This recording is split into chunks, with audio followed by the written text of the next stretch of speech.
The weight of sweetness. The train wheels had been singing the same iron song for 3 days when they finally stopped at a platform that smelled of Wisconsin pine and wood smoke. Lieutenant Tanaka pressed his face against the cattle car's wooden slats, watching steam rise from his breath in the February cold. Through the gaps, he could see American soldiers waiting with rifles held casually, almost carelessly. Nothing like the rigid attention he'd been taught to expect from an enemy preparing for the final humiliation of captured Japanese naval officers. The door slid open with a metallic shriek that seemed to announce the end of everything he had believed about honor, duty, and the shame that should consume a man who had survived when his ship had not. Tanaka stepped onto the platform at Camp McCoy, his legs unsteady after days of confinement, and breathed air that tasted of snow and something else, something rich and meaty that made his empty stomach contract with involuntary hunger. "Move along. Keep it orderly," he heard one of the guards say, his voice carrying the flat vowels of the Midwest. The man couldn't have been older than 22, with pale skin that looked like it had never seen combat, wearing a uniform so clean it might have come straight from a supply depot.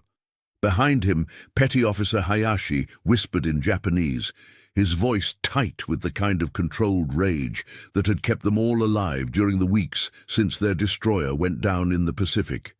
"Look at them, fat and lazy. They don't even know how to stand at attention." But Tanaka found himself studying the guards' faces instead of their posture. There was no cruelty there, no anticipation of the systematic degradation he had been told to expect. Instead, he saw something that disturbed him more than hatred would have, a kind of weary professionalism, as if processing captured enemy soldiers was just another job to be completed before dinner. The camp stretched before them like a small town, with neat rows of wooden barracks, a mess hall that looked substantial enough to feed hundreds, and beyond the double fence of barbed wire, the endless flat farmland of Wisconsin, rolling toward a horizon that seemed impossibly distant. Smoke rose from chimneys throughout the compound, and Tanaka realized with a start that the prisoners here were being kept warm, another violation of everything he had been taught about American brutality. "Welcome to McCoy," said a thin man with wire-rimmed glasses who stepped forward from the group of guards. He wore the insignia of a sergeant, but carried himself with the careful attention of someone accustomed to dealing with delicate situations. "I'm Sergeant Morrison. I'll be your primary liaison during orientation. We'll get you processed, fed, and assigned to barracks. The commandant will address you tomorrow about camp regulations and the Geneva Convention." The words hung in the winter air like a question none of them knew how to answer. Geneva Convention. Tanaka had heard references to it during his officer training, but always in the context of Western weakness, rules that prevented soldiers from doing what was necessary to achieve victory. Now, standing on American soil as a prisoner, he wondered what those rules might mean for men who had been taught that capture was worse than death. The medical examination took place in a heated building that smelled of disinfectant and something else. Coffee, he realized, stronger and richer than anything he had tasted in months. Dr. Miller, the camp physician, was a soft-spoken man with gentle hands, who checked Tanaka's heartbeat and reflexes with the same careful attention he might give to his own countrymen. When he pressed a stethoscope to Tanaka's chest, the metal was warm, not cold, a small detail that suggested the doctor had been holding it close to his body to spare his patient's discomfort. "You're malnourished, but not critically," Dr. Miller said through an interpreter, a Japanese-American soldier whose presence created its own complicated questions about loyalty and identity. "We'll start you on regular meals tomorrow. Nothing too rich at first. Your stomach needs time to adjust." That night, lying on a bunk with an actual mattress and 2 wool blankets, Tanaka stared at the ceiling and listened to the sounds of an American military installation settling into evening routine. Somewhere in the distance he could hear music, not martial songs or propaganda broadcasts, but something slow and melancholy that drifted from what must have been a recreation hall. The melody was unfamiliar, but the longing in it was universal. The sound of men far from home, thinking of people they might never see again. Hayashi's bunk creaked as the petty officer turned toward him. "They're trying to make us comfortable," he whispered. "This is how it begins. Soft beds, warm rooms, regular meals. They want us to forget who we are, to become grateful for their mercy." But Tanaka was thinking about Dr. Miller's warm stethoscope, about the guards who had spoken to them like men rather than animals, about the smell of real food that would await them in the morning. He had been prepared for torture, for degradation, for the kind of systematic cruelty that would make it easy to maintain his hatred for the enemy. Instead, he was being offered something far more dangerous, the possibility that his enemies might be human beings capable of mercy. Outside, snow began to fall against the barracks' windows, each flake catching the light from the guard towers and dissolving into the darkness. Tomorrow would bring their first meal in the camp mess hall, their first real encounter with American abundance, and the beginning of a reckoning that would prove far more challenging than anything Tanaka had faced in combat. If stories like this make you question what you'd do in someone else's boots, tell us in the comments how you imagine you'd react in this camp. And stay with us for the next chapters. The mess hall at Camp McCoy operated with the efficiency that reminded Tanaka uncomfortably of a well-run ship. Prisoners lined up at 0600, 1200, and 1800 received metal trays and utensils that were cleaned and sanitized between sittings and were served portions that seemed designed to restore health rather than merely sustain life. The morning of their third day brought oatmeal thick with butter and brown sugar, scrambled eggs that were still steaming, and coffee so strong it made Tanaka's hands shake slightly as he lifted the cup. But it was the abundance that unsettled him most. The American guards ate the same food in the same quantities, suggesting this wasn't a temporary display meant to impress new arrivals, but simply the normal rhythm of the camp. Back home, his wife's last letter had mentioned eating sweet potato vines and saving rice water for soup, while here he sat with a belly full of eggs and butter that would have fed his family for a week. Seaman Ito, the youngest of their group, had been struggling since the apple pie incident 2 days earlier. The boy picked at his food with the mechanical motions of someone forcing himself through a necessary task, his eyes distant and troubled. During their work detail that afternoon, sorting supplies in a heated warehouse, Ito had asked quietly whether accepting the enemy's food made them complicit in their own shame. "We eat to survive," Hayashi had answered immediately. "Survival is our duty to the Emperor, but we don't have to be grateful." Yet Tanaka caught himself watching the American soldiers with growing curiosity rather than hatred. Sergeant Morrison, the thin man with glasses who had met them at the platform, spoke broken Japanese that he was clearly learning during his off-duty hours. Yesterday, he had asked through the interpreter whether the prisoners needed additional blankets, and when Tanaka had confirmed that one of the older men was suffering from the Wisconsin cold, Morrison had produced wool blankets from somewhere without paperwork or ceremony. The camp's rhythm was beginning to feel familiar. Morning roll call at Zo 545, breakfast, work details that seemed designed more for mental occupation than economic production, lunch, afternoon activities that included English classes for those who wanted them, dinner, and evening hours for letter writing or reading. The guards maintained professional distance, but without the rigid hostility Tanaka had expected. Some even seemed genuinely curious about their prisoners' backgrounds, asking questions about naval procedures or Japanese geography with the innocent interest of men who had never traveled beyond the Midwest. Dr. Miller made his rounds through the barracks each evening, checking on men who were still adjusting to regular meals and warm shelter.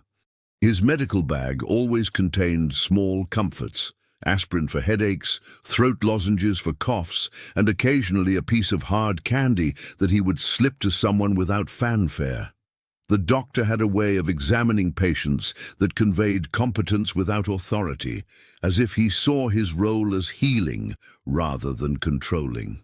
On Thursday afternoon, a Red Cross representative arrived for a routine inspection. Mrs.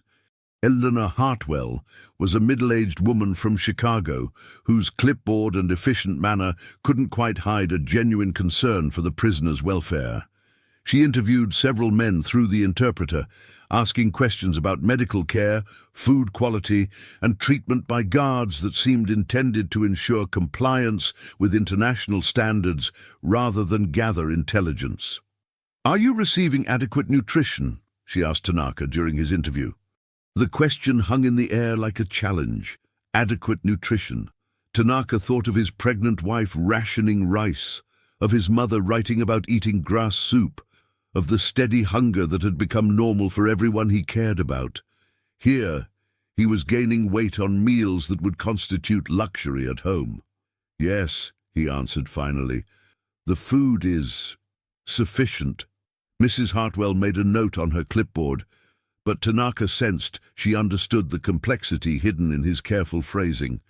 Through the window of the interview room, he could see American soldiers playing baseball in a field beyond the fence, their voices carrying laughter and casual profanity that sounded like men simply passing time rather than guarding dangerous enemies.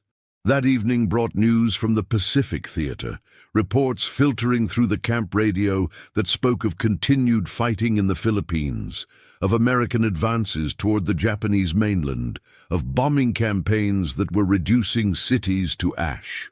The information was presented factually, without gloating or editorial comment, but each report felt like another weight added to the growing burden of contradictions Tanaka carried. Hayashi listened to the news broadcasts with increasing agitation, his jaw working as if he were chewing something bitter. After lights out, he whispered his fears into the darkness.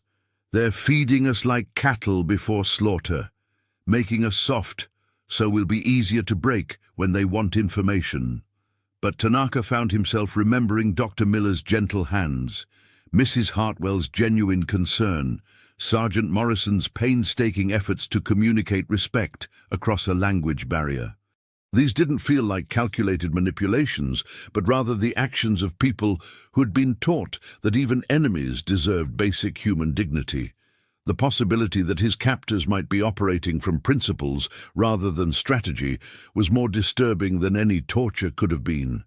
Outside, the Wisconsin winter continued its steady assault on the landscape, but inside the heated barracks, warm and fed for the first time in months, Tanaka stared at the ceiling and wondered whether survival might require more than endurance. It might require the courage to see clearly, even when clarity threatened everything he had believed about the world and his place in it. The letter arrived on a Tuesday morning in March, when the Wisconsin snow had begun its reluctant retreat, and the first hints of spring mud made the pathways between barracks treacherous. Tanaka recognized his wife's careful brushstrokes before he read the words, but the content struck him like a physical blow. Their second child had been stillborn in January during the coldest week of winter, when coal was impossible to find and the maternity clinic had no heat. She wrote with the restrained grief of a woman who understood that letters to prisoners might be read by censors, describing the loss in terms that suggested acceptance of fate rather than rage at circumstance. But between the formal phrases, Tanaka could read the exhaustion of someone who had been surviving on roots and rice water while he sat in a heated barracks, growing stronger on American beef and butter. He folded the letter carefully and placed it in the wooden box where he kept his few personal possessions, but the words continued to echo in his mind throughout the morning work detail. Around him, other prisoners sorted through supplies destined for American troops in the Pacific, crates of food, medical supplies, ammunition, and equipment that spoke of an industrial capacity that seemed almost incomprehensible. The abundance was casual, routine, suggesting that feeding prisoners well cost the Americans nothing while his own people starved. Hayashi noticed his silence during lunch and pressed until Tanaka shared the news. The petty officer's response was immediate and furious. "You see, this is what their mercy costs. While we eat their food and sleep in their warm beds, our families die. Every bite we take is stolen from the mouths of our children." The accusation hung between them like a physical presence, impossible to dismiss, but equally impossible to resolve. That afternoon, during what had become his regular English lesson with Sergeant Morrison, Tanaka found himself struggling to concentrate on vocabulary exercises. The sergeant seemed to sense his distraction and asked, through careful gestures and broken Japanese, whether he had received bad news from home. The simple human sympathy in the question nearly undid Tanaka's composure. Here was an enemy soldier, a man whose countrymen were bombing Japanese cities and killing Japanese civilians, offering genuine compassion for the grief of someone he should consider a dangerous adversary. The contradiction felt like a weight that would crush him if he examined it too closely. Dr. Miller made his evening rounds as usual, but when he reached Tanaka's bunk, he paused with the sensitivity of someone who had learned to read the subtle signs of emotional distress. Without being asked, he sat on the edge of the bunk and spoke quietly with the interpreter. "He says grief is the same in every language," the young Japanese-American soldier translated, "and that loss doesn't respect national boundaries. He wanted you to know that he's sorry for your family's suffering." The doctor's eyes, behind steel-rimmed glasses that reminded Tanaka of his own father, conveyed a depth of understanding that suggested personal experience with loss. Before leaving, Dr. Miller reached into his bag and withdrew a small wrapped package, 2 pieces of chocolate, American military ration candy, that he pressed into Tanaka's palm with a gesture that somehow conveyed both respect and shared humanity. That night, Tanaka lay awake listening to the sounds of the camp settling into sleep. Guards walking their patrols, the distant hum of generators, the occasional cough or restless movement from neighboring bunks. In his hand, he held the chocolate Dr.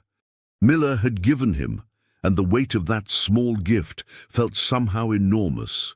It represented kindness from someone who had every reason to see him as an enemy, mercy offered without expectation of return, human connection that transcended the artificial boundaries of war. The radio in the recreation hall was broadcasting news from the Pacific. American bombers had struck the Japanese mainland again, reducing another industrial city to ruins. Each report felt personal now, as if he were receiving updates on the systematic destruction of everyone and everything he had sworn to protect. Yet here he sat, safe and warm and well-fed, protected by the same enemy that was devastating his homeland. Hayashi's voice drifted from the neighboring bunk, barely audible above the normal sounds of the barracks. "How do we live with this?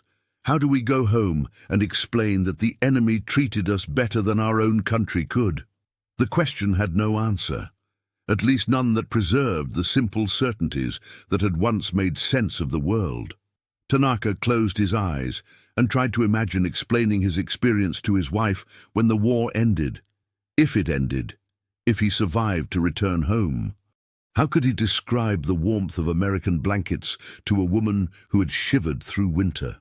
How could he speak of Dr. Miller's kindness to someone who had watched their child die from cold and hunger? Outside, spring rain began to fall against the barracks windows, washing away the last stubborn patches of Wisconsin snow and revealing the dark soil underneath. Somewhere in that soil, Tanaka knew, seeds were waiting for warmth and light to begin the ancient process of growth and renewal. But he wondered whether the same possibility existed for men who had been forced to question everything they thought they knew about honor, loyalty, and the nature of their enemies.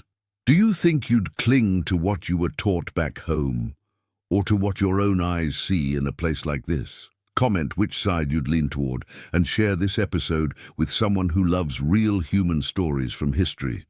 Spring arrived at Camp McCoy with the sudden intensity of a Midwestern transformation, turning muddy pathways into green corridors and filling the air with the scent of growing things. The change in season brought new routines. Prisoners were allowed to tend small garden plots behind the barracks.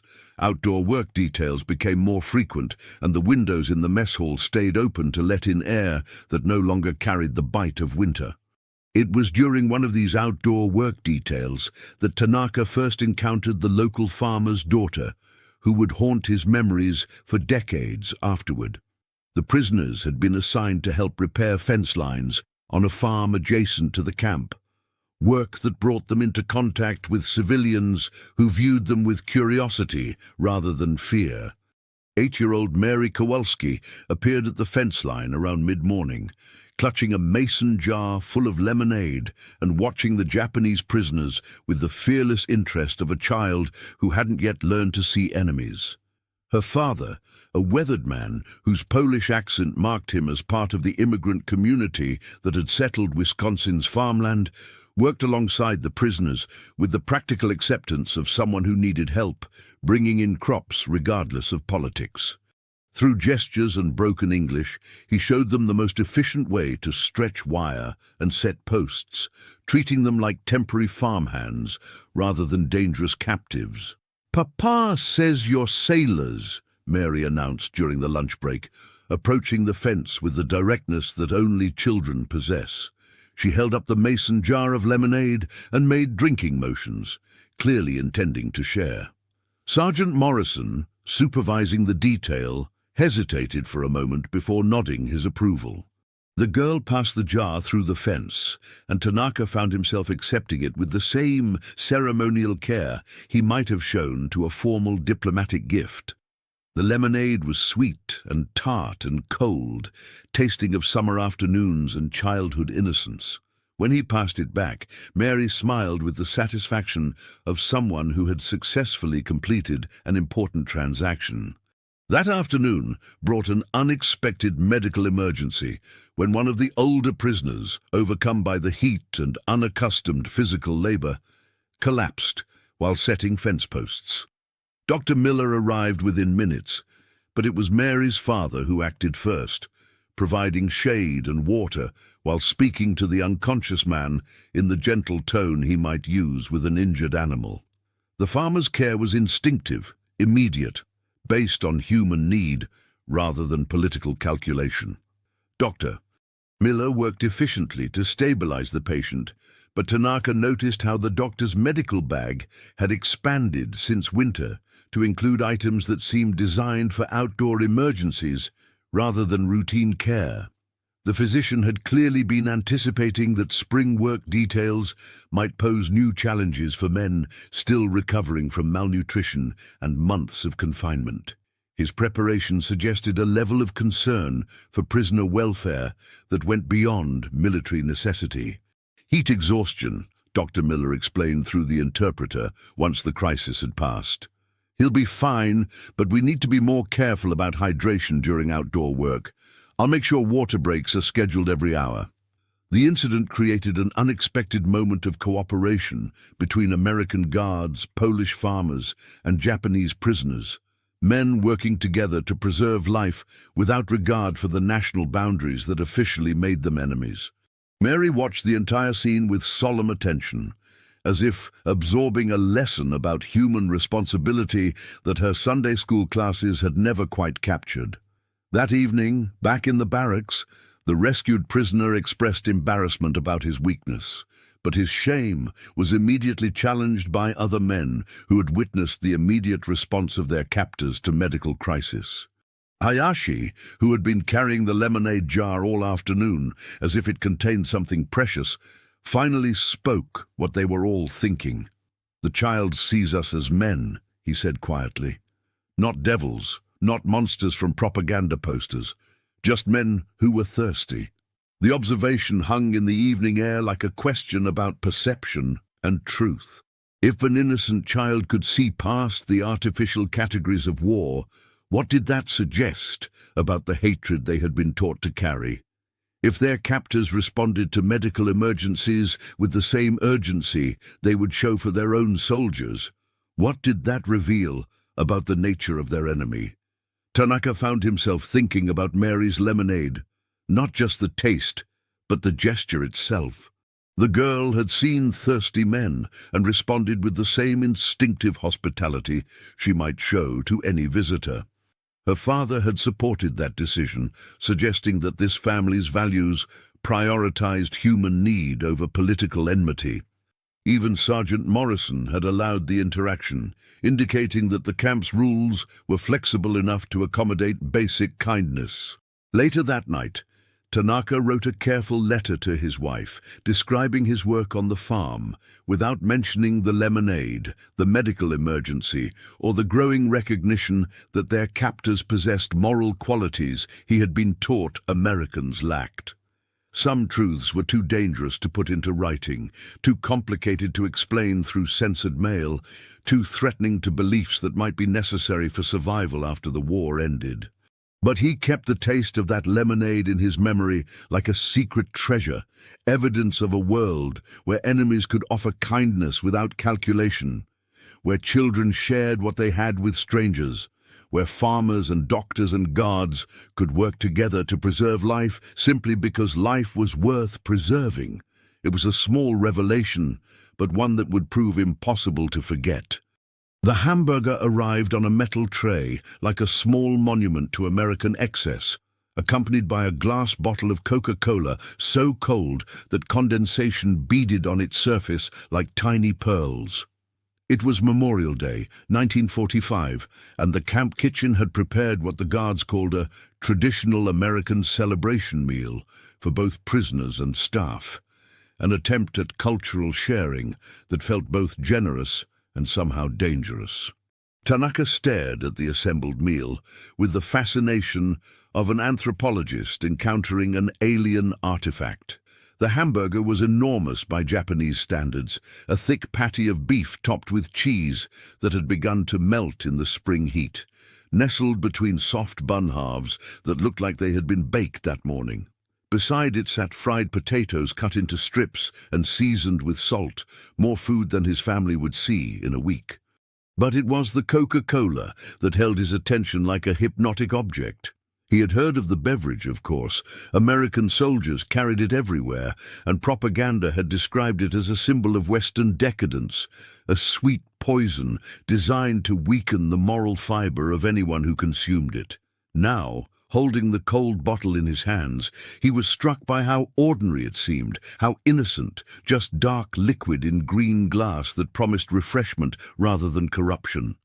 Around him, other prisoners were having their own encounters with American abundance. Seaman Ito held his hamburger as if it might explode, unsure how to approach something that required 2 hands and complete abandonment of proper eating etiquette. Hayashi had taken 1 sip of Coca-Cola and sat in stunned silence, his face cycling through expressions of surprise, confusion, and something that might have been guilty pleasure. Sergeant Morrison moved through the mess hall with obvious pride, explaining through the interpreter that this meal represented American hospitality at its finest, the kind of food soldiers remembered from home and dreamed about during combat. He seemed genuinely pleased to share it with the prisoners, as if offering them a glimpse into the cultural heart of his country. "This is how we celebrate our honored dead," Morrison explained, gesturing toward the flags that decorated the mess hall for the holiday. "We remember them by sharing what's good in life with others." The statement hung in the air like a philosophical challenge, honoring the dead by feeding the living, including enemies who might have killed those very soldiers in different circumstances. The concept was so foreign to Tanaka's understanding of military honor that he struggled to process it. In his training, respect for fallen comrades demanded vengeance against those who had killed them, not hospitality toward captured survivors. Dr. Miller approached their table with his own tray, choosing to eat among the prisoners rather than with the American staff. The doctor's presence had become a source of quiet comfort over the months, but today his usual gentle demeanor carried an additional weight, as if he had something important to communicate. "I wanted you to know," he said through the interpreter, speaking directly to Tanaka, "that I've been writing reports about conditions here, about how you've been treated, how you've responded to medical care, what I've observed about your character and behavior." The doctor paused to take a bite of his hamburger, chewing thoughtfully before continuing. "These reports will become part of the official record. After the war, there'll be evidence of how this camp operated, how prisoners were treated, how international law was observed." Tanaka felt a chill despite the warm spring air. Official records meant accountability, meant that their experiences here would outlive the war and potentially influence how they were perceived by their own countrymen after repatriation. The kindness they had received, the medical care, the abundant food, the respect for Geneva Convention protocols, all of it would be documented. All of it would require explanation to people who expected captured soldiers to suffer as punishment for their failure. "I know this is complicated for you," Dr. Miller continued, his eyes reflecting an understanding that went beyond medical training. "But I want you to understand that the treatment you've received here represents what we believe is right, regardless of military necessity or political pressure. You've been treated as human beings because that's what you are, not because we expected anything in return." The Coca-Cola, when Tanaka finally tasted it, was unlike anything he had expected. Sweet, certainly, but with a complex flavor that seemed to combine multiple elements: vanilla, citrus, spices he couldn't identify. It was refreshing without being cloying, familiar somehow despite being completely foreign. Most disturbing of all, it tasted like something he might actually enjoy under different circumstances, in a different world where sharing a cold drink with American soldiers didn't constitute a betrayal of everything he had been taught to believe. Hayashi was struggling visibly with his own reactions to the meal. The petty officer had eaten most of his hamburger despite obvious internal resistance, and now sat staring at the empty Coca-Cola bottle as if it contained evidence of his own moral failure. "What do we tell them?" he whispered to Tanaka in Japanese, his voice barely audible above the normal sounds of the mess hall. "When we go home, what do we say about this place, about these people?" The question struck at the heart of their impossible situation. They had been prepared to endure torture, to resist interrogation, to maintain honor through suffering, but they had not been prepared for kindness, for medical care that exceeded what many Japanese civilians received, for meals that would constitute luxury in their devastated homeland. They had not been prepared for enemies who treated them better than their own country could. That night, lying in his bunk with the taste of Coca-Cola still lingering in his mouth, Tanaka began to understand the true weight of Dr. Miller's revelation. The official records would document not just American adherence to international law, but Japanese prisoner response to humane treatment. Their own government would eventually read reports describing how enemy soldiers had thrived under enemy care, how they had gained weight and recovered health while their families starved. The implications were staggering. They would return home as living evidence that their enemies possessed moral qualities their own propaganda had denied, that American soldiers were capable of mercy even toward those who had tried to kill them. That knowledge would make them dangerous to their own side's narrative, suspicious to people who needed to believe that their suffering had been noble and their enemies evil. The news of Japan's surrender reached Camp McCoy on an August morning that smelled of cut hay and approaching thunderstorms. Tanaka was in the garden behind the barracks, tending tomato plants that had grown thick and heavy under Wisconsin's summer sun, when the loudspeakers crackled to life with an announcement that would reshape everything he thought he understood about endings and beginnings. Emperor Hirohito's voice, thin and distant through radio static, spoke words that had seemed impossible just hours before. The war was over, Japan had accepted unconditional surrender, and prisoners of war would be repatriated as soon as transportation could be arranged. Around the garden, other men stopped their work and stood in silence, holding tomatoes and corn ears like offerings they no longer knew how to present. The American guards received the news with obvious relief, but also, surprisingly, with something that looked like sadness. Sergeant Morrison gathered the Japanese prisoners in the mess hall that afternoon to explain the repatriation process, but his usual efficiency was tempered by what seemed like genuine regret at their coming departure. "You've become part of this place," he said through the interpreter, his wire-rimmed glasses catching the light from windows that had been kept open all summer. "We've learned from each other, I think. I hope you'll remember that not all Americans are what your propaganda described, just as you've shown us that not all Japanese are what ours claimed." Dr. Miller made his final rounds through the barracks that evening, but instead of his usual medical bag, he carried a wooden box that contained something unexpected: photographs. Pictures of the prisoners working in the gardens, helping with the harvest on local farms, sitting in the mess hall, learning English in makeshift classrooms. A visual record of men being treated as human beings rather than captured enemies. "These are for you," he explained, offering copies to each man. "Evidence of your time here, if you choose to keep them. I know they might be complicated when you return home." The photographs were indeed complicated. They showed healthy, well-fed men engaged in peaceful activities, learning and working and existing in dignity. They would be difficult to explain to people who expected returning prisoners to bear visible evidence of suffering, to carry the appropriate shame of military failure. Yet they were also proof of something valuable, evidence that even in wartime, some measure of humanity could survive.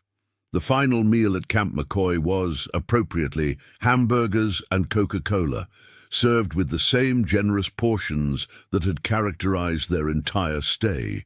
But this time, the familiar taste of the cola carried additional weight, like a flavor that would follow them across the Pacific and linger in memory long after they had returned to a homeland they might not recognize. Hayashi had grown quiet during their final weeks, spending long hours writing in a notebook that he kept hidden beneath his mattress. When Tanaka finally asked about it, the petty officer revealed that he had been documenting their experiences, not the official version that would satisfy military authorities, but the true story of what they had encountered at Camp McCoy.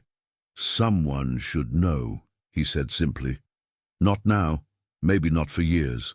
But someday, someone should understand what actually happened here, how they treated us, what it meant."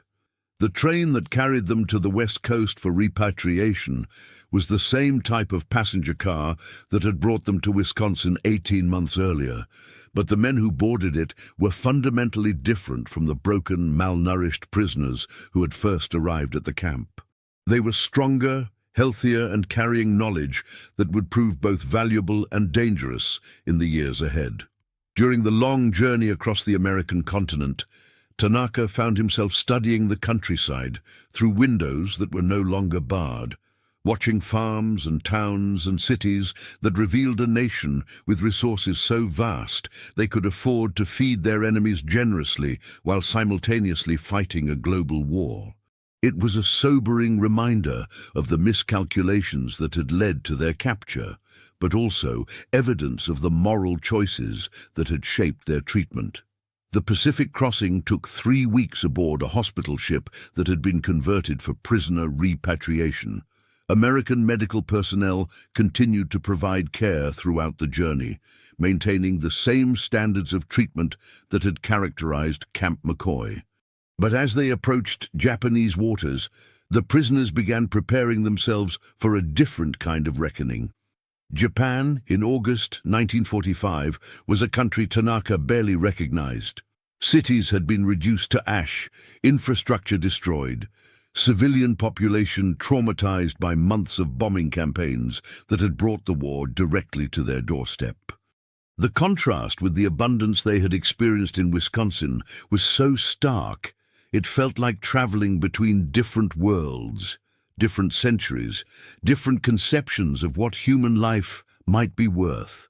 The repatriation interviews were conducted in temporary buildings near Yokohama, where returned prisoners were questioned about their experiences, their health, and their loyalty. Tanaka answered carefully, describing conditions at Camp McCoy in terms that acknowledged adequate care without emphasizing the generosity they had received. He mentioned medical treatment, sufficient food, and observance of international law, but said nothing about Dr. Miller's kindness, Mary's lemonade, or the taste of Coca-Cola on summer afternoons. Some truths were too dangerous to speak, too complicated for a nation that needed to rebuild its sense of purpose and dignity. The knowledge that their enemies had possessed moral qualities worth respecting, that mercy had been possible even in the midst of total war, was something to be carried quietly, shared carefully, passed down only when the pain of defeat had diminished enough to allow for complex truths. Years later, when Tanaka had rebuilt his life in a reconstructed city, when his children asked about his experiences as a prisoner of war, he would speak of survival and endurance and the importance of maintaining dignity in difficult circumstances. But sometimes, on summer evenings, when the air smelled of growing things and the light fell through windows at just the right angle, he would find himself remembering the taste of American hamburgers and the weight of unexpected kindness. The photographs Dr. Miller had given him remained hidden in a wooden box, along with Hayashi's secret notebook and a few other small artifacts from Camp McCoy. They were evidence of a different story than the one officially recorded, proof that even in humanity's darkest moments, some people chose mercy over vengeance, hospitality over cruelty, recognition of shared humanity over the easier path of dehumanizing enemies. He never shared those artifacts with his children, but he made sure they survived, preserved against a future when the world might be ready to hear more complicated stories about war and peace, about the courage required to see enemies as human beings, about the lasting weight of sweetness offered by someone who had every reason to offer suffering instead.